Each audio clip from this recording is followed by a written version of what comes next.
I said I want to be an architect, and I never looked back. How do you feel like retired from a career in architecture to work with students just like you? So you have to ask, why am I standing here today at this mental health conference here at Yale? Anyone coming up on the scene would see a young female in a male-dominated field exuding authority well beyond her years.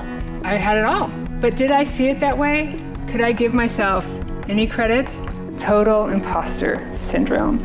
I couldn't see or even give myself credit for what I had done. I'm Holly McNeill. I'm the Mindfulness Architect, and I spent a long time trying to get from a really low point. I teach students the life-changing skill of paying attention to the hidden influences in their body and mind from moment to moment.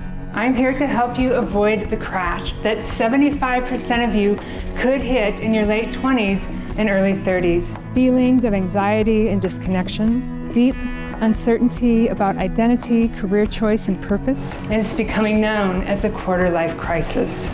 Because as an architect, my job was to take the thousands of systems and the hundreds of consultants to create a set of documents that complex structures could be built from. I wanted to bring that same clarity to the mind. When we're born, we have 360-degree personalities. We are literally balls of light radiating out in every direction. In short order, I learned I was broken and unlovable when my mother told me that our father doesn't love us anymore, and he's asked for a divorce. The hole in my heart was so huge that thank God when my stepfather came in, he was going to make me whole. But when our parents start to tell us, good girls don't do that, good boys don't behave that way, we take those parts of us that we think people don't like or don't want to see, and we stuff them in the bag.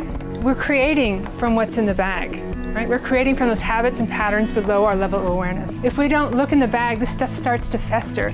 The poison will start to out. So, girlfriend, are you ready for what? To look in your bag. What? Now? In front of all these lovely people? So a lot of people aren't ready to do that, right? I built my life in my father's footsteps, but I actually built my life in my absent father's footsteps.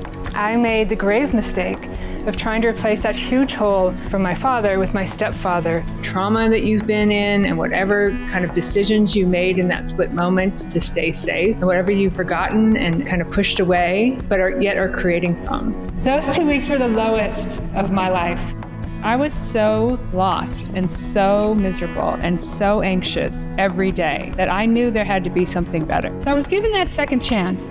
And with my karmic debt in tow, I went out to make good on that vow, which sparked a transformative journey in which I discovered some profound truths about how the mind works and how you can change it.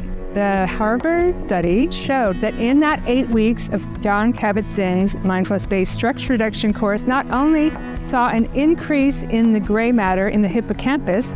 This isn't spirituality, this isn't Buddhism, this is how the mind works. It's just as simple as that. But a decrease in the amygdala, the area of the brain that's the alarm center. Neurons that no longer fire together, no longer wire together. So the sooner we can get to training people, the younger, the more I'm for it. Let's take a look at the subconscious mind. That is where 95% of who we are is coming from. If you're passionate about something and you really want to make a difference, it's worth it. But it wouldn't be until we were all sequestered in our homes that I printed out a book proposal, and looking over at the pages, it was like the lights came on. A veil was lifted. I could see a straightforward set of mindfulness and meditation practices based on that 20-year circuitous route I had just taken. Hold the phone. What if the mind is not solid? What if suffering is not a fixed truth, but a mental construct from these stories and habits? I also delve into neuroscience, psychology, and secular spirituality. Finally, we get to the second E in Pure Love, expand. Expanding beyond our conditioned limits. Now is the time to grow your awareness, to pay attention so that you can make these choices from the heart and not from the confusion in your head. Send out love and compassion to everyone, and we'll feel it, and your world will change, and we can together. You can change your world. You can change the lens from which you see life, from which you create life. They say when you stop seeking, you have arrived. And with that, we've arrived at the end. Thank you so much for taking this journey with me. Let me know if you have any questions.